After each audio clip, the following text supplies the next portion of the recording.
10 motivos para você que é trader abrir a sua conta aqui na Genial. Infraestrutura de ponta. Aqui você investe na mesma estrutura que opera os maiores fundos de alta frequência do mundo. Corretagem zero. Você não paga nada de corretagem para investir nos principais ativos. Plataformas profissionais gratuitas. Contrate as plataformas mais utilizadas pelos traders sem pagar nada. Trader Cockpit. Um ambiente unificado onde você pode realizar um bom gerenciamento de risco, verificar a sua posição por plataforma e determinar o limite para as suas operações. Resenha Trader. Acesse a nossa sala ao vivo com calls e análises personalizadas. Canal do Trader, o suporte operacional das plataformas profissionais durante todo o pregão. Alavancagem intraday. Intensifique o seu poder de compra ou venda em até 50 vezes para os ativos mais líquidos da B3 por meio das principais plataformas operacionais. Controle de trades, uma planilha exclusiva para você acompanhar as estatísticas de seus trades e fazer uma gestão eficiente do seu capital. Genial Cloud, temos uma máquina virtual para que você possa operar como se estivesse dentro da B3.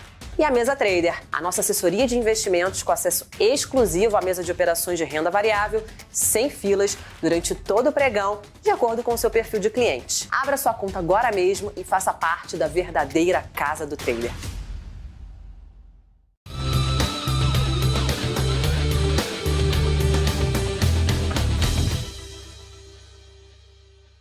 Fala aí, pessoal, sejam muito bem-vindos a mais um podcast Genial Analisa. Hoje, só para, deixar a informação aqui logo no comecinho, a gente está gravando esse podcast de uma forma antecipada. Então, você está vendo, obviamente, como se fosse ao vivo, mas a gente não está ao vivo. Aí, se você tiver algum tipo de dúvida, alguma pergunta, coloca aqui nos comentários depois desse vídeo, que a gente volta para te responder ou responde no podcast de quinta-feira. Só lembrando que é terça e quinta, 7h30 da noite. Hoje, como vocês viram aí no título, a gente vai falar sobre um assunto que, está muito em alta. Primeiro, porque a gente teve no final de semana, né, toda aquela movimentação, aquelas invasões ali, o pessoal manifestando dentro ali de Brasília, invadindo o Congresso, o STF, o Palácio Planalto. Isso tudo causou, né, muito barulho, né? As imprensas, não só no Brasil, como também internacional, noticiaram, né, tudo isso. E aí ficou aquela pergunta, né? As pessoas, especialmente ali no domingo, o que vai acontecer com a Bolsa na segunda-feira, né? O que vai acontecer com a Bolsa agora nesses próximos dias? E mais do que isso, né? No episódio de hoje a gente quer falar um pouquinho sobre todo esse cenário político, mas não só isso, também trazendo um pouquinho pro ano inteiro, né? 2023, como que vai ser esse ano, de mercado, de ações, para você que investe. Para isso, eu tô aqui com o Igor do meu lado, primeiro, né? Fala tudo bem? Não, fala pessoal, tudo bem? Vai ajudar a gente aqui nos comentários. Também agora com o especialista aqui para o podcast, o Vilegas. Tudo bem, Vilegas? Tudo certo, Bruno, Igor. Mais um prazer aqui estar com vocês. Faz tempo que não vim aqui, hein? É verdade, faz muito tempo. Inclusive, você tem que vir mais vezes para a gente continuar aqueles episódios meio educacionais. Lembra que a gente fazia? Era bem legal. Era bem bacana. Legal. Boa. Pessoal, só antes de passar aqui a palavra para o Vilegas, deixa o seu like aqui, isso ajuda muito. A gente tem uma meta muito ousada de inscritos aqui no canal do YouTube para esse ano. Então, se inscreve, ativa o sininho, não perca nada. E mais do que isso, tem programação a rodo aqui no canal. Então, acompanha, tudo de graça para você investir cada vez melhor. Vilegas e Igor, né? Acho que eu queria... Primeiro ponto, que a gente podia falar é um pouco da visão até de vocês, a gente poder bater um pouco nesse papo de como que vocês enxergam, o cenário político para o Brasil em 2023. Já estava bastante conturbado, né? Desde das eleições, né? Desde que o presidente Lula tomou posse e tal, aquelas pessoas que não aceitavam, enfim.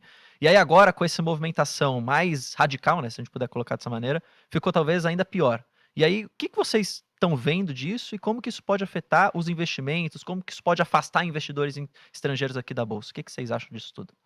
Bom, Bruno, acho que é sempre importante a gente contextualizar, né? A gente falar simplesmente ali os fatos, como aconteceram, e as repercussões fica um pouco difícil. Sim. Mas acho que é importante a gente contextualizar a visão, às vezes, do investidor local, que é uma, e a visão também do investidor estrangeiro. Como que o investidor estrangeiro enxerga a situação como um todo, e mais em específico, como ele estaria enxergando o que aconteceu no final de semana.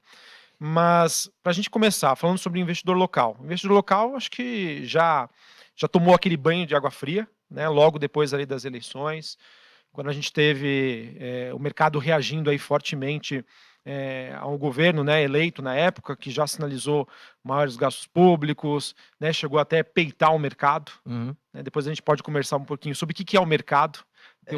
Tem um texto muito bom do Marcos Lisboa, que foi publicado, se não me engano, acho que no Estadão, que fala sobre o mercado em si, quem são as pessoas, quem são as instituições. Então a gente já vinha de um mercado que já estava receoso em relação ao que poderia ser, né, a questão do governo sobre suas decisões olhando para 2023. Então vinha muito essa questão sobre política fiscal, né? O que seria a questão dos maiores gastos públicos, sem a contrapartida das receitas. Então, eu acho que é importante dizer que a gente já vinha acompanhando o movimento de saída do investidor local, do investidor institucional em Bolsa Brasileira. E isso ficava muito evidente quando a gente compara, por exemplo, o desempenho do Ibovespa com o índice de small caps. O índice, se você quer saber o quanto que o investidor local está participando de bolsa, é só você ver ali como que está a participação entrada, ou no relativo, como está o índice de small caps, e tem, até roubar uma frase do Motinha, está uma boca de jacaré, uma boca de tiranossauro. Então a gente já viu o investidor já bastante receoso, olhando sobre essa ótica fiscal, e olhando os pontos, né, que esse investidor estaria avaliando. Então nós tínhamos a questão fiscal e a questão da governabilidade, né? O quanto que o governo aí do Lula iria conseguir colocar em prática, né, todas as suas propostas, o que ele trouxe ali para a sua campanha. E isso vinha muito em linha com a questão que nós já sabíamos, né, desse cenário polarizado. Foram 60 milhões de votos, né, a favor do Lula, 58 milhões que acabaram votando no Bolsonaro, ou seja, uma eleição totalmente polarizada, em que o mercado... diferença, né? Exatamente, a menor em, sei lá, em muitos anos. Então, eu acho que, olhando pela ótica do investidor local, o pessoal já tinha uma expectativa de que ia ser um ano difícil, um ano acirrado, em um ano que as pessoas muito provavelmente iriam às ruas protestarem, caso não gostassem de algo. E eu vejo que os eventos de sábado, na minha opinião, anteciparam, de certa maneira, esse sentimento que já existia, só que, em contrapartida, a maneira com que isso aconteceu, acho que acabou ficando, digamos, feio, né? Com todo o vandalismo, com tudo que aconteceu ali, de ataque ao patrimônio público, né? Então, acho que é preciso a gente entender em mais detalhes quais os efeitos destes atos sobre as pessoas que, por exemplo, votaram no Bolsonaro, né? Tinha até ali uma expectativa, não gostavam de jeito nenhum do PT, mas das pessoas não quererem se identificarem com aquelas pessoas que estavam lá. Exato. Então, esse efeito social, eu acho que é algo que a gente deve observar e monitorar no tempo, porque com certeza vai trazer as suas consequências. Então, eu vejo que da parte do investidor local, que vive Brasil, entende Brasil, enfim, acredito que isso não mudou muito. Tá? Claro que a maneira com que isso aconteceu assustou, mas eu vejo que mais ou menos isso já estaria no preço. A minha grande dúvida, né, e até a reação recente que a gente teve hoje do mercado, era sobre a ótica do investidor estrangeiro. Como o investidor estrangeiro iria olhar, né, Brasil daqui para frente, a partir desses atos, e a princípio eu comecei assim o dia com uma visão até um pouco mais negativa, tá, sobre como isso poderia impactar. Porque se a gente levar em consideração que no ano passado entraram mais de 100 bilhões de reais de fluxo de investidor estrangeiro, foi um suporte, né, foi um pilar bacana ali de sustentação da Bolsa Brasileira. A Bolsa Brasileira, em termos de desempenho relativo com outras bolsas globais, foi uma bolsa de destaque, não só a Bolsa Brasileira, mas como um real. Porque o investidor estrangeiro tinha na cabeça dele que, olhando para a cesta de países emergentes, você tinha uma China no ano passado sendo impactada pela Covid-19, você tinha a Rússia em conflito com a Ucrânia, né, uma guerra, a Índia com as ações ali supervalorizadas, a África do Sul ruim, sobrava Brasil. Tinha México também, que tem uma questão política até um pouco conturbada também, sobrava Brasil. Exatamente, sobrou Brasil. Então, eu tinha mais essa preocupação, né, tendo em vista o que aconteceu no final de semana, sobre a percepção do investidor estrangeiro do que necessariamente do investidor local. E a reação até que foi até melhor do que o esperado. Tá? A gente vê aí, olhando para a reação dos ativos, olhando, né, as reportagens, os pronunciamentos, é óbvio que sempre gera um burburinho, mas acho que a visão foi mais ou menos única. Acreditamos que isso vai ter um ruído de curto prazo, mas a médio e longo prazo, olhando o trabalho que foi feito pelas instituições brasileiras, olhando ali a união dos três poderes que foi feito aí para combate a esses atos, eu acho que isso acabou, digamos, sendo amenizado. Mas aquela dúvida ainda fica, Rosolini. O recado foi dado, né? A gente está convivendo num ambiente muito tenso, em que a polarização ela continua. O quanto que isso vai afetar a governabilidade, tá? Em termos do governo eleito conseguir colocar o que ele quer colocar, as suas pautas, o quanto disso pode influenciar na decisão do Congresso, né, que tem essa visão centro-direita, e o quanto disso vai fazer com que o bolsonarismo, né, seja defendido, ou isso vai trazer sempre aquela comparação, sabe, no sentido mais pejorativo. Sim, um pouco da minha opinião, acho que não é nem a gente tentar descobrir, talvez, quando que de fato começou esses movimentos, assim, mas quando que de fato eles vão acabar, porque o que a gente teve no final de semana, que foi essa radicalização maior por parte desse extremismo da direita, assim, do bolsonarismo extremo, talvez possa ter sido só um dos atos que estão planejados para serem feitos ao longo de mais meses, assim. Então acho que essa é a minha dúvida, né, que fica. Se a gente continuar com essa polarização bem radical, assim, das pessoas queimarem pneu, quererem fechar as refinarias, as estradas, tal, até onde o investidor estrangeiro não vai poder olhar e falar assim, puta, tá muito complicado o cenário brasileiro, por que eu vou colocar meu capital ali e não talvez começar a alocar o meu dinheiro em, por exemplo, ações dos Estados Unidos, que a gente pode ver em algum momento já o Fed, enfim, ficando menos forte, entre aspas, assim, a gente começar a ver uma virada na taxa de juros, porque o que a gente vê nos Estados Unidos tudo bem, acho que o mercado de trabalho ainda é muito forte lá, a gente viu os dados recentes de payroll, só que de alguma maneira, né, já está fazendo efeito que o Fed vem fazendo ao longo dos últimos meses. E aí, até que ponto não estaria também atrativo você alocar em ações dos Estados Unidos, dado que você teve uma baita de uma queda, enfim, as ações estão em baixa, né? E até onde o pessoal vai querer escorrer esse risco, sabe? De Brasil versus, talvez, alocar nos Estados Unidos, onde ele tem um pouco mais de certeza, assim, institucional.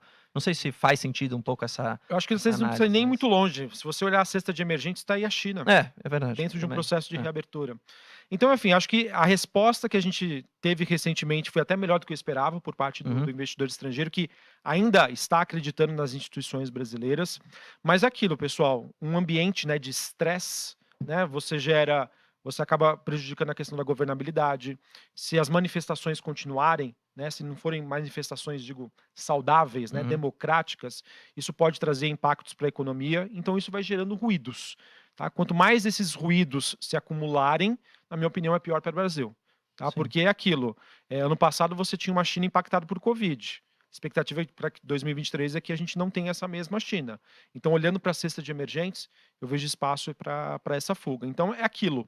Mais uma vez, tá? Eu espero que isso não aconteça. Mas o Brasil caminhando para não perder, né, a chance de perder oportunidades. Sim. Então é importante a gente acompanhar isso. E nesse sentido, é legal comentar, o Villegas até falou no começo do programa, sobre a boca de jacaré que abre entre o índice de small caps e o Ibov. E aí, nesse sentido, casa direitinho com a história do gringo entrando e o investidor local tomando resgate e tendo que se desfazer de posições que muitas vezes carregam um pouco mais de risco, né? E aí que surgem algumas assimetrias.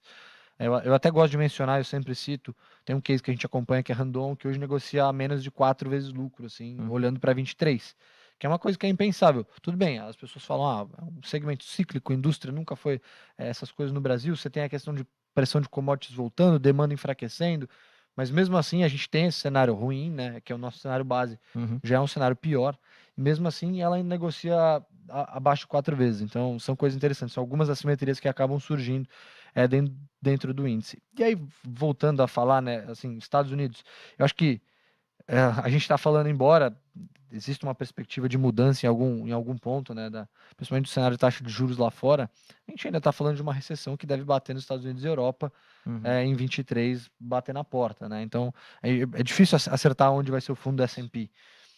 E quando você olha para Brasil, a correção, pelo menos do ponto de vista de múltiplo, ela foi muito mais agressiva, né? Então a gente tem um Brasil muito atrativo, tanto em termos de taxa de juros, que a gente sabe, o Brasil, o país que paga o maior juro real do mundo, quanto em termos de bolsa. E até uma análise legal que a gente estava fazendo esses dias, é olhando exatamente o prêmio, né? Que é seria o teu earnings yield, que é 1 sobre o dividend yield da bolsa para o ano seguinte, comparado com o spread, né? O yield da NTNB de 10 anos. Que é aquele gráfico que eu te mandei lá. Então, assim, você vê que o spread hoje está no mais alto. Então, embora a gente tenha uma taxa de juros super alta, a bolsa está muito descontada. E aí você pode pensar, poxa, pode ter com certeza uma revisão de múltiplo para baixo, porque você vai ter o earnings destruído por conta do cenário de taxa de juros. Mas assim, na nossa visão, e principalmente acho que o Villegas concorda bastante com isso, tem muito aqui na nossa bolsa que contribui para o yield, para o nosso earnings, que é commodities. É exportação, é papel, celulose, você tem minério, você tem a própria Petrobras também, alguns bancos que acabam se beneficiando, seguros voltando a respirar bem. Então, assim, tem muito crescimento, até uma frase do Guedes, né, que ele falava que o Brasil está condenado a crescer pelos próximos 4 anos. Eu acho que em alguns setores sim, outros o cenário de juros trava de fato, assim, o choque é muito mais perceptível e rápido, né, a sensação rápida desse choque, mas tem muita coisa muito barata. Assim, eu acho que o Brasil deve sofrer de fato mais por conta da incerteza. Então, quanto mais incerteza, você não sabe para onde você vai apontar o teu modelo. Então, acho que isso acaba depreciando bastante. Deixa eu pegar até uma pergunta no gancho que você está falando. Se a gente for traçar tipo, alguns pontos assim de Brasil para esse ano, para os próximos 4, se a gente quiser colocar um pouco mais de tempo. A gente pode falar de uma Selic mais alta por mais tempo, ou até, se a gente for levar em conta aqui as projeções da nossa equipe econômica, uma Selic subindo ainda. Sim. Então, ou seja, uma Selic mais alta. Você tem uma incerteza política, né, até uma instabilidade política como um todo, dado essas manifestações. Você tem um governo que foi eleito e que tomou posse, que tem, por ideologia, gastar mais, então você vai ter um fiscal mais prejudicado, vamos colocar assim dessa maneira. E aí, falando do cara que gosta de investir em ações, quer continuar investindo, não quer sair de bolsa, quer continuar na bolsa. Quais setores, assim, vocês acham que podem ser uma boa escolha nesse momento, dado esse cenário que eu coloquei? E quais vocês falariam, fica fora nesse momento porque tem mais downside que upside, sabe? Se quiserem elencar, assim, trazer um pouco dessa visão, acho que é legal. Não sei quem quer. Não, assim, basicamente, né, é o resumo, a regrinha de bolso. Você vai fugir do que está alavancado, que o cenário de taxa de juros para cima tem que fugir do que está alavancado, não tem jeito. Você tem alguns negócios, alguns setores que são naturalmente mais alavancados, né? Por exemplo, até o setor de energia elétrica roda geralmente com uma alavancagem alta, mas geralmente consegue repassar isso em forma de reajuste tarifário e tudo mais. Você tem o setor de bens de capital, geralmente transporte roda mais alavancado, né? O caso das locadoras. Alguns setores têm essa dinâmica, mas eu fugiria de setores alavancados. Olharia também para setores que têm baixa necessidade de investimento nos próximos anos. Então, por exemplo, o pessoal fala bastante, por exemplo, de Rumo, que é um papel que é AAA, o pessoal gosta bastante, tem muito investimento contratado para os próximos anos, mas de fato vai necessitar de muito capital e vai precisar captar num ambiente hostil, né? Sim. Então fugiria também de setores com alta necessidade de investimento. E eu acho que por último, procurar resultados operacionais crescentes, né? Empresas que tenham resultados operacionais crescentes. Assim, dentro dessa cesta, obviamente, é difícil de você algum desses pontos não fechar, né, esse triângulo certinho. Mas acho que essa é a direção. Aí acho que Villegas fala e depois eu complemento setorialmente. Não, perfeito. Bom, olhando aqui o cenário de 2023, eu acho que isso que você trouxe é o que já se esperava, né? Sim. O governo vai gastar mais, a gente não vai entrar no mérito aqui se é certo ou não, se é errado ou não, mas é aquilo, pessoal. Se você tem mais gasto e você não coloca uma contrapartida, já que essa contrapartida ela ainda não existe, o mercado ele sempre precisa de um norte. Beleza, ele vai gastar. Mas isso vai dar certo? Isso vai salvar o Brasil? Isso vai salvar o país? Isso vai se transformar em crescimento econômico? Fazendo um exercício aqui. Quando a gente olha para o passado, né, o passado ele acaba trazendo essa referência. Né? Não necessariamente o passado ele vai se repetir. Mas olhando para o que foi o passado, o PT, mais ou menos, o governo eleito, né, empossado, ele está indo na mesma direção. Qual foi a consequência disso? A consequência disso foi um mercado que não cresceu, uma economia brasileira que ali, 2015, principalmente, né, 2015 e 2016, pagou todas as contas e mais um pouco de todos os outros anos do governo. Então, para o mercado, pessoal, ele entende. Teremos um ambiente menos construtivo, tá? A economia tende a crescer menos e a gente deve conviver com uma taxa de juros mais elevada. Tá? Essa é a referência que o mercado tem, olhando para 2023, de acordo com a sinalização que foi feita pelo PT e comparando com o que foi no passado. O que poderia ser diferente disso? O que poderia salvar o Brasil? Tá? E eu acho que a gente tem que trabalhar com essas hipóteses. O que poderia salvar o Brasil? Crescimento de China, que eu acho que a cada dia que passa, a gente vem tendo cada vez mais convicção nessa tese de que, sim, hoje o noticiário realmente é bastante trágico, o número de infecções, o número de fatalidades continua crescendo, infelizmente, mas se a gente pegar e ver a situação de China hoje, partindo desse processo de reabertura, e o que aconteceu no Ocidente, uma hora isso vai estabilizar. E a gente espera que isso aconteça o mais rápido possível. Estados Unidos, uma recessão lá, obviamente que é ruim para o americano, mas olhando para investimentos no Brasil, é positivo, porque uma recessão nos Estados Unidos enfraquece o dólar. Se o dólar se enfraquece, as moedas de países emergentes, elas ficam mais fortes. Tá? Então eu vejo que é uma série de fatores que a gente precisa aqui trabalhar para ter um cenário base para a gente tomar ali as nossas decisões. Tem também a questão energética, porque se a Europa assim continuar subindo o preço de gás ou a restrição de oferta da matéria-prima energética, pode ser positivo para o Brasil também, dado que você tem algumas empresas que competem em termos de fornecimento de alguns insumos, e elas acabam ficando um pouco mais competitivas, né? Então tem essa possibilidade de exportar e trazer mais dólar também para o país. Exatamente, tem essa questão. E aqui no Brasil, muito provavelmente está chovendo pra caramba, né? Não sei na região de vocês, mas aqui pelo menos está chovendo energia direto. Baixo. Então preço de energia para baixo. Onde eu estou querendo chegar, pessoal? Eu estou querendo chegar que, apesar, né, da gente enxergar um cenário desafiador para o Brasil, né, em termos de perspectiva de crescimento econômico, de dólar, de taxa de juros, eu vejo que existem ventos externos, China, Estados Unidos, essa questão energética, que poderiam, pelo menos em 2023, amenizar, suavizar. Faz sentido.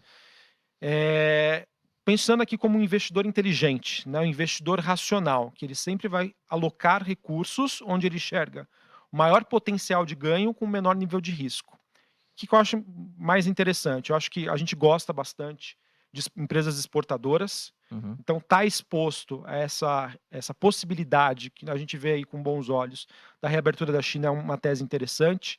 Você pode fazer isso com Vale, você pode fazer isso com petroleiras, você pode fazer isso com empresas do setor agrícola. Papel e celulose também. Papel e celulose, enfim. Mas, abrindo um parênteses aqui, a gente entende que o setor imobiliário na China ainda está bastante fragilizado. A China está buscando, né, uma nova matriz econômica. Então, acreditar em commodities, a gente gosta mais ali de alocação em petróleo e agrícolas, né? O chinês, podendo se locomover, ele vai viajar mais, ele vai utilizar mais do carro, ele vai comer mais, ele vai consumir mais sobre combustíveis fósseis. Então, dolarizar a carteira, olhando para as exportadoras, eu acho que acaba sendo aí uma tese bastante interessante. Então, e essas ações estão bem descontadas, né? Se você for... Não, talvez não as mais descontadas, mas enfim, pelo menos você tem um pouco de margem de segurança, ou não muitas. Eu vejo mais sobre a ótica de que... como eu posso dizer assim... Para mim, falar que, por exemplo, uma empresa de commodities está descontada, está muito relacionada ao preço, né, ao ciclo da commodity. Então, as commodities estão em alta, então o múltiplo precisa estar baixo. Eu sempre gosto de olhar o relativo. Commodity é muito mais história do que o múltiplo. Assim, É aquilo que você falou, eu preciso escolher. O que eu vou escolher? Não, faz sentido. Tá? Mais do que, eu acho que assim, o estar barato entra mais no rol assim, eu vou comprar uma empresa de petróleo, qual que eu escolho? O estar barato é relativo nesse momento. Exatamente, é uma PetroRio, é uma 3R, é uma Petrobras. E nada que esteja barato que não pode ficar mais barato também, né? Exato, então eu acho que isso essa relatividade aí do preço múltiplo, que tá barato, depende. Mas onde que eu vou alocar meu recurso? Então a gente gosta bastante das empresas exportadoras. Se a gente for acreditar, por exemplo, no movimento de recessão dos Estados Unidos, né, que existem diversos indicadores que mostram que isso vai acontecer, e também olhando para a tese de dolarização, eu acho que o ouro entra com uma commodity interessante. E aí você tem, por exemplo, a Aura Minerals também, que é uma empresa que faz a mineração aí de ouro e cobre, entre outros. E quando a gente olha para o Brasil, foi o que o Igor disse. As empresas aqui estão muito baratas, né? Então faz sentido só ter capital alocado aqui no Brasil em exportadoras? Você acha que não faz sentido fazer um filtro ali nas empresas que não estão alavancadas, boa geração de caixa, boa gestão, e fazer também uma alocação, mesmo que pequena, empresas do cenário doméstico. Tá? Então, é mais ou menos essa carinha que eu vejo para 2023. A gente sendo bem conservador, exportadoras, setores resilientes, baixa alavancagem, mas por que não, né, fazer alguma apostinha ali em empresas ligadas ao consumo doméstico, alguma construtora, né? A gente gosta bastante aí de Cury, Direcional, que são empresas que sofrem muito com uma taxa de juros elevada, mas são empresas que estão descontadas, têm ali o seu desconto, e por que não, olhando para o governo PT, que foi nos últimos governos dele, de incentivo à construção civil ali, olhando para a baixa renda, são empresas que seriam altamente impactadas por programas de incentivo nessa linha. Quando você pegar um pouco desse gancho, né? Você falou do governo PT, enfim, as construtoras é até legal de pensar, porque acho que a primeira reação seria, pô, vou ficar longe, porque você tem uma taxa de juros muito alta. Só que quando você olha para as construtoras, especialmente de baixa renda, aí você tem esse ponto. Exato. De alta renda, acho que aí não, né? Acho que aí é um case totalmente contrário. Você tem que ficar muito de olho no crédito subsidiado, né? Porque historicamente foi o que aconteceu. É um dos instrumentos que talvez a política econômica do governo que assume agora caminha nessa direção, né? De ser expansionista e achar que os investimentos em infraestrutura acabam gerando emprego, e você construir casa também gera emprego, e isso faz a economia se movimentar. No final do dia acaba sendo liberação de crédito, né? Sim. E aí, o Villegas falou bem, Cury e Direcional são duas opções, porque embora você tenha uma taxa de juros alta, muitas vezes elas são subsidiadas, dependendo do nível do programa que você está, né, do programa habitacional. E essas empresas, elas conseguem ser um pouquinho mais resilientes do que talvez uma alta renda, que era o que você ia falar, que a pessoa, ela vai tomar a decisão, se ela vai comprar um imóvel, vai comprar um apartamento, ou vai deixar o dinheiro dela rendendo IPCA mais 6. Exato. Entendeu? Esse é o ponto. Eu enxergo que, olhando para as construtoras, as construtoras de baixa renda, elas podem ser favorecidas pela necessidade. Né? Existe um déficit habitacional. Né? O brasileiro, né, que está crescendo, começou a trabalhar, ele quer ter o seu lar, ele quer ter ali onde morar. Então eu vejo uma questão muito mais estrutural, né, de realmente pensamento de longo prazo. Quando você parte para as construtoras de alta renda, eu vejo que hoje, dado o cenário, acaba sendo um perfil muito mais especulativo. Né? Então, cuja oportunidade fica muito alta se você Exatamente. deixar o seu dinheiro parado. Então eu vou comprar imóveis, né? Ou não, né? Realmente existem outras opções. Então acaba tendo essa característica bem mais especulativa. Pode falar. Não, pode Não, trocar de assunto. Não, eu ia trocar de assunto também. Então, não, então eu queria falar também, acho que tem um setor que a gente acabou esquecendo de abordar aqui, mas que é o setor de seguros, que no Brasil, historicamente, surfa bem, né, o movimento de alta da taxa de juros que a gente usa aqui de base, né, que é a Selic, porque basicamente o prêmio que ele vai exigir nos novos seguros, né, ele é calculado com base na taxa de juros vigente. E você tem um processo até, quando ela sobe de maneira rápida demais, você tem uma perda, né, de eficiência, porque você precisa ajustar isso aos poucos para começar a pegar novos contratos e de fato você demora um tempo para surfar esse movimento de alta. E agora a gente tem esse cenário, né? A gente teve uma estabilização no final do ano, você tem novos seguros sendo assinados a cada tempo que passa, precificados a uma nova taxa de juros, e você tem agora também, embora a sinistralidade tenha aumentado, porque é totalmente relacionado com a mobilidade, né? Você tem agora também a questão do preço do carro, que dá uma arrefecida. Então, por exemplo, uma seguradora como a Porto Seguro, que sofreu pra caramba porque o preço do seminovo disparou, hoje, num cenário de normalização, a Anfávia já fala numa produção subindo entre 2% a 5%, com as vendas caindo, então você tem uma questão de aumento de estoque. Isso faz naturalmente com que você tenha uma normalização no preço do carro. Então ajuda. Até a mesma questão de seguro rural, né? A gente tem, por exemplo, BB Seguridade exposta, principalmente ao agro. É uma empresa que roda assim redondinha hoje em dia, né? Rodando redondinha. Tem as questões de um pouco de risco político, mas um pouco mais blindada do que o Banco do Brasil, e até a sinalização da indicação de uma pessoa interna do Banco do Brasil até foi bom nesse sentido, né? Então, BBSEG rodando com uma rentabilidade muito boa, você tem uma perspectiva boa de produção para o Brasil. Até Caixa Seguridade, se for pensar um pouco. Não sei se é mais arriscado. A gente não cobra, então tem um pouco essa acessibilidade. Mas eu imagino que esteja mais exposto assim, não tenho certeza, tá? Mas imagino que seja seguro de imóvel, seguro rural. Eu não conheço muito. Não acompanho também. Você pegou esse gancho, falou do risco de estatal. Queria até trazer um pouco dessa discussão, porque, enfim, a gente passou um pouco por essa visão setorial, né, de onde alocar, o porquê sim, porquê não. Falamos de alguns setores agora, e aí eu queria trazer essa questão das estatais, porque quando a gente teve o primeiro turno, lá atrás, a gente teve o resultado do primeiro turno, veio muito melhor do que as pesquisas.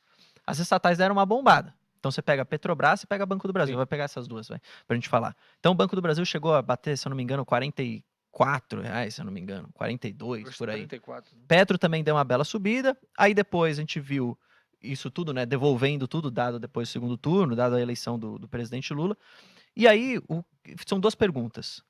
O quanto já não foi precificado muito uma catástrofe nas estatais, e que de fato foi peitado muito, então o Lula lá, primeiro começou tudo com o Mercadante ali, aí depois ele falou que ia ser o Prats, vai ser, né, o senador do PT, presidente da Petrobras, e aí depois, por um outro lado, né, o Prats, de acordo com alguns economistas, né, seria o melhor dentro do PT para comandar a Petrobras, porque ele conhece do setor, deu algumas declarações de que, enfim, não iria contra a paridade de preços com o internacional, Sim. entendia mais ou menos como que a Petrobras precisava caminhar para não voltar a ser o que era em 2016, mas enfim, tem muita incerteza ainda. Só que até que ponto isso não pode abrir, de certa forma, uma oportunidade para alguém se posicionar nessas empresas, visando um espaço de tempo mais longo, não é agora, não é só em 2023. E até que pontos talvez seria melhor ficar longe. Eu fiz, trazendo aqui, tá? Uma continha de padaria muito rápida. A gente, inclusive, fez isso junto num fechamento. Peguei lá Banco do Brasil, estimei lá o lucro para 23, 24, 25, com queda. Eu chutei umas quedas lá, 35% de queda no lucro, depois mais 15%, depois mais 5%. Calculei como mais ou menos o dividendo, né, que seria pago por aquilo, diminuindo o payout para o que era no governo Dilma, cerca de 30%, agora está cerca de 40%. E aí tentei estimar, né, pô, até que ponto a gente poderia pagar um preço hoje para receber pelo menos 6% de dividend yield, só para quem gostava de dividendo. E, pô, deu um preço lá de 32,50. 35. Se você for ver o que está negociando o Banco do Brasil hoje, está na casa dos 34. Então, até que ponto não está muito precificado uma catástrofe e até que ponto não está abrindo uma oportunidade para se posicionar numa estatal, mesmo com esse risco vigente desse novo governo? Qual é a opinião de vocês, assim? Vocês ficariam fora? Ou talvez até dê para, sabe? Assim, eu acho que no caso de Petrobras, Petro é uma outra história. A questão do Prats, acho que foi uma coisa positiva, entre aspas, mas eu acho que não resolve todo o desconto que tem. Porque a paridade é um dos pontos só, né? O governo já falou e deve mudar a política de distribuição de dividendos. Não só isso, o desinvestimento também das refinarias. Exatamente. Esse era um outro ponto que eu ia tocar. A questão do dividendo bate bastante, né? Petrobras, o ano passado, foi a empresa que mais pagou dividendo. Mais de 50% de dividend yield, se você for pegar no acumulado de 2022. A questão das refinarias, mudança do direcionamento estratégico. A empresa, ao invés de focar naquilo que é o core dela, que é a extração e exploração, está talvez se preocupando com a questão das refinarias, onde ela historicamente perdeu dinheiro. Então, e tem a questão da lei das estatais também, da possibilidade de em algum momento a empresa voltar a ser utilizada como plataforma para você... Política. Plataforma política, exatamente. Eu acho que é um case que eu particularmente, embora brilhe os olhos na questão, mesmo assim, você mudando a política de distribuição de dividendos, a gente está falando de um dividendo de quase 20%. Então, é uma coisa bem significativa, né? Mas eu prefiro ficar de fora. Olhando para Banco do Brasil, também, assim, o payout, se você for olhar hoje para o dividend yield estimado para 23 está acima de 14%. Sim. No mercado.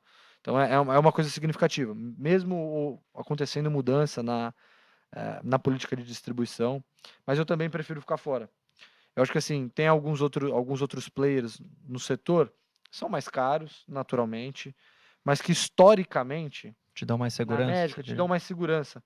Então, assim, se a gente está falando de um cenário de volatilidade, talvez um cenário de juros até subindo, é uma possível desaceleração da economia, sim, eu não sei até que ponto que as estatais elas podem ser utilizadas como ferramenta e plataforma política, tá? E aí, só um parênteses rápido aqui na questão dos juros, né, que a gente estava comentando, você até mencionou o Mercadante no BNDES. Essa questão do BNDES, talvez aumentar o subsídio a juros, né, você começar a distribuir recursos de maneira mais barata, você acaba também tirando um pouco do efeito da política econômica do Banco Central, né? Então, isso também é uma coisa que preocupa bastante no cenário como um todo. Então, por mais que tá lá o BC subindo juros, chegando a 14, 14,5%, o BNDES distribuindo dinheiro a 5, 6% ao ano, você tira um pouco do efeito, você não consegue frear a economia para dar aquela desaquecida. Então, isso também traz um pouquinho de insegurança no cenário local. Mas acho que eu, particularmente, prefiro ficar fora. Talvez o BBSEG, por ter um pouco mais de distanciamento, você tem uma visão clara, um planejamento estratégico um pouco mais claro e que deve, aparentemente, seguir. Eu talvez iria mais para BBSEG do que para Banco do Brasil. E você, Velegas? Bom, estatais. Eu perguntei isso porque é a dúvida do pessoal. Mas eu acho uma pergunta ótima. Porque, assim, estatais, assim, qual que é a dificuldade de você recomendar uma estatal ou ter uma estatal na sua carteira? Cada 4 anos você não vai saber o que vai acontecer. Até onde vai a sua razão e a sua emoção? Faz sentido. Sabe? É difícil. É o que você que falou. Petrobras está de graça. Quando você aguenta de emoção, né? Exato. Banco do Brasil, poxa, o resultado do ano passado... Recorde. Anos-luz, assim, de Itaú e Bradesco. Bradesco nem se fala. Sabe? Então, até quando falar que tá barato, vai ser o suficiente para ancorar, né, uma continuidade de notícias negativas? Então, eu concordo quando vocês falam assim, o mercado já precificou. Eu concordo, o mercado, para mim, já precificou. O mercado é o seguinte, ele teve ali... a gente teve a eleição do Lula confirmada em segundo turno. O que o mercado fez? Ele olhou para o passado... viu tudo que aconteceu e jogou no preço. Como se fosse repetir. Exatamente. Ele colocou no preço como se fosse repetir. Por quê? O mercado é assim, pessoal. Digamos assim, eu não tenho medo de notícia negativa. Eu tenho medo do escuro. Então, o mercado, o que ele conseguiu ter de parâmetro para Banco do Brasil e Petrobras? Ele olhou para os governos anteriores, olhou o histórico e precificou. Então, não é só o histórico, o pior, né? Exato. Pega o pior cenário. Exatamente, o pior cenário. Foi 2015, vai. Exatamente, tá ali, precificado. A gente nunca pode subestimar, né, melhorias ou pioras. Mas olhando para o que foi o passado, eu acredito, essa é a minha visão que eu tenho do mercado. O mercado, então, olhou para o passado, pegou o pior cenário e precificou hoje para a Bolsa. Isso vai se repetir? Vai ser da mesma maneira? Não vai ser? Infelizmente, pessoal, isso acho que só o tempo vai nos dizer. Porque eu acho que a questão do intervencionismo que a gente vai acompanhar, né, nos próximos anos, vai depender muito da questão econômica. Aí a gente vai voltar de novo naquela caixinha. O quanto que China e Estados Unidos vão ajudar o Brasil ou não. Então eu vejo que o Banco do Brasil e a Petrobras, eles vão servir como instrumentos para o governo para tentar balancear para ele conseguir chegar no objetivo. Porque ele quer crescer, ele quer mostrar crescimento. Então o que a gente vai ter? Um petróleo mais alto, que é o nosso cenário base. Petróleo mais alto em 2023. Então nesse cenário, muito provavelmente, a Petrobras ela tende a ser mais utilizada como ferramenta para tentar amenizar os efeitos inflacionários. Brasil, vai crescer ou não? A gente vai estar muito alavancado, a gente vai começar a patinar. A gente já começou a ver sinais de queda da economia brasileira, no nível de atividade. Então, a gente acredita que, diante desse cenário, a gente vai ver Banco do Brasil ele sendo utilizado, muito provavelmente, para tentar subsidiar, para jogar lá crédito barato.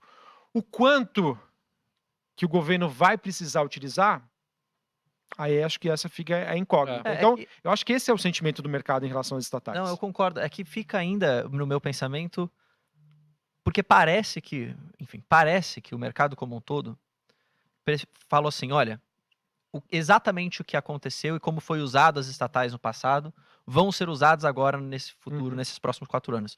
Mas a gente tem algumas diferenças para o passado. Tem as blindagens na governança, tem a lei das estatais, mas até que ponto isso também é forte o suficiente? Para mim, o que não está precificado ainda foi exatamente esse ponto. Gente, o tanto de coisa que foi construído nos últimos anos... Para blindar essas coisas acontecerem. Exatamente, ou para amenizar e suavizar. Mas é aquilo, né? Novamente, o mercado não gosta de incerteza. Faz sentido. Ele não está dando o benefício da dúvida. Todo processo... de novidade, de incerteza, gera o que a gente chama de curva de aprendizagem. Aconteceu isso, por exemplo, com a Covid-19. Quando soltou lá em março de 2020, vamos fechar tudo, lockdown, o que aconteceu com o mercado? Pumba, desabou. 3, 4, 5 dias de circuit break aqui na Bolsa Brasileira. Isso acontece, pessoal, com o mercado, obviamente, precificando o pior do que poderia acontecer, sem racionalidade nenhuma. Então, sim, na minha opinião, existe o efeito irracionalidade. Eu não quero pagar para ver, não quero ter o benefício da dúvida. E à medida com que as coisas vão acontecendo e os resultados vão surgindo, o mercado ele vai fazendo as suas correções. E aí que eu volto a pergunta para o investidor. Você quer participar desse processo, se baseando em preço? Tem estômago para isso? Você tem estômago para isso? Você tem racionalidade para isso? Sabendo que existem outras opções em que você vai precisar de menos estomazil para a tua carteira? Então, novamente, tudo depende. Tá? Então, a gente entende, sim, as empresas elas estão baratas. Que foi construído nos últimos anos, a gente não pode simplesmente jogar fora. Eu acho que até você levar para o nível que elas estavam em 2015, 2016, muita coisa precisa ser feita. Mas o quanto que você quer encarar com isso? Amanhecer num dia, o papel cair 5%, porque teve um anúncio ali de intervenção. Depois, no outro dia, subir mais 10%, porque não era bem assim. O quanto de ruído você quer para sua carteira? Então, eu vejo que, para mim, diante desse cenário que nós temos, Petrobras e Banco do Brasil faria muito mais sentido para um investidor de perfil especulativo do que necessariamente um investidor de longo prazo, que iria utilizar desses argumentos preço ao seu favor, mas que ele não pode utilizar. E tem só uma coisa a complementar também nesse sentido, né? Quando a gente está falando dessas empresas estatais, eu entendo, o mercado pode até estar colocando o pior cenário, mas eu não vejo muitos gatilhos, principalmente durante os 4 anos. Beleza, resultado vai mexer, mas dado o cenário que a gente tem como um todo para o Brasil, eu não vejo muitos gatilhos para você ter uma correção de múltiplo. E nem uma correção crescente no resultado, né? O meu cenário base é um resultado estável para baixo, tá, para essas empresas. Então você já não vai ter uma correção, o múltiplo continuar estável e a cotação ser reajustada para cima. Isso eu acho que não vai ter. E eu também acho que não vai ter uma mudança de cenário tão drástica que faça com que a empresa volte a negociar, por exemplo, ao patamar histórico de múltiplo. Então, assim, para mim, por mais que elas possam pagar bons dividendos... Tem outras opções para você. Tem outras opções melhores. Você vai ficar exposto a uma volatilidade exagerada, na minha opinião. E cara, necessariamente, assim, beleza, brilha os olhos, né? 20%, 15% de dividendo. Mas, cara, o PCA mais 6%, entendeu? E aí eu volto numa outra questão. Para aquele investidor que às vezes até tem uma alocação tática, olha os fundamentos, se você tem capacidade de acompanhar o mercado, na minha opinião, você, poderia ter empresas estatais. Agora, se você é daquele tipo de investidor que compra uma ação e olha ali uma vez por mês, a cada 2 meses, esquece. Fique de fora, tá? Porque realmente acho que a volatilidade deve impactar bastante. Pro finalzinho, Vilegs, eu queria perguntar, você até tocou nesse ponto no começo, e é uma coisa que tem trazido bastante discussão, porque que é o que é o mercado. Quando a gente fala, aqui na Genial, todo mundo fala, o mercado. O que é o mercado? Essa que é a grande questão. E por que olhar muito para a reação do mercado quando você está julgando uma política de um governo, por exemplo? O que isso pode trazer? Por que o mercado é um espelho para você falar vai ser bom ou vai ser ruim? Se você puder explicar para a galera. Bom, não sei se a minha definição é mais correta, mas como eu enxergo o mercado? O mercado é um conjunto ali de pessoas e instituições que, de maneira geral, elas abriram mão de gastar o seu dinheiro para economizá-las e gastá-las no futuro. E tem toda a questão do custo de oportunidade. O quanto que eu vou ser recompensado por deixar de comprar algo hoje, seja um produto, um serviço, um benefício, agradar a esposa, a namorada, o filho, para gastar esse dinheiro no futuro. Eu preciso ser recompensado em relação a isso. Então tem toda essa questão. Quando a gente olha para o mercado, pessoal, a gente não está falando de 30 famílias ricas. Você só falou que era isso, eu vi no Twitter. Não estamos falando de 60 famílias ricas, estamos falando de investidores, pessoa física, né? Todos nós aqui nesta sala. Nós estamos falando de grandes bancos, nós estamos falando de fundos de investimento, nós estamos falando de fundos de pensão, que administram bilhões e bilhões de aposentadorias. Do trabalhador, né, no final do dia. Exatamente, de pessoas que precisam tomar decisões. Então, eu às vezes a gente fica até de mãos atadas quando a gente vê assim as pessoas falando: mas o mercado é malvado, o mercado ele não olha para o social, O mercado, ele não se importa com as pessoas passando fome. Eu acho que são coisas que não tem comparação. Tá? E quando a gente olha o mercado, com todas essas pessoas e instituições que eu falei, elas estão tomando decisões e decisões que vão gerar algum tipo de consequência. Existe toda essa responsabilidade daquilo que é decidido hoje, relacionado às suas economias, aquele dinheiro do seu trabalho suado que você está economizando hoje para gastar lá na frente. E, pessoal, o mercado ele precisa ter racionalidade. Não adianta você falar para mim, mas esse dinheiro ele vai ser utilizado para ajudar as pessoas. Tudo bem, é uma causa nobre. Acho que o Brasil, infelizmente, é um país de grandes desigualdades. Só que aquilo, olhando para as decisões que estão sendo tomadas pelo governo, o mercado entende que sim, existem alternativas. Você quer gastar mais? Você quer ajudar mais as pessoas? Ok, mas cadê a contrapartida? E essa contrapartida ainda não veio. Então, o que o mercado cobra é o seguinte: responsabilidade. Não adianta só gastar, se alavancar, se a cada vez que você gasta mais, a incerteza daquele meu dinheiro que eu investi em você, como que eu vou ter lá no futuro? A mesma coisa que você faz no banco, pessoal. Uma pessoa lá, você não tem dívidas, você tem ali o seu salário, o banco vai avaliar o seu score. Ó, fulano, esse aqui é o empréstimo que eu consigo te dar, essa é a sua taxa de juros. Aí seu amigo foi lá, com o mesmo gerente, o mesmo valor, o mesmo prazo, uma taxa muito maior. Nossa, mas o banco é muito capitalista. Como assim? Ele precisa mais do dinheiro do que eu. Mas quando você vai ver aquela pessoa, é uma pessoa mais alavancada, é uma pessoa que já deu calote, é uma pessoa que já atrasou. Exato. Então, pessoal, tudo é uma questão de risco-retorno e de responsabilidade sobre aquele dinheiro que essas instituições estão administrando. Então, quando a gente fala o mercado, ele vai avaliar. Eu estou emprestando meu dinheiro para o governo. Eu estou financiando ele. Qual é o risco que eu tenho de não ver mais esse dinheiro? Exato. Isso precisa ser compensado. Então, quando você vê assim notícias, porque o mercado tem um partido que ele prefere. Não. O mercado gosta de segurança, ele gosta de previsibilidade. Você quer ajudar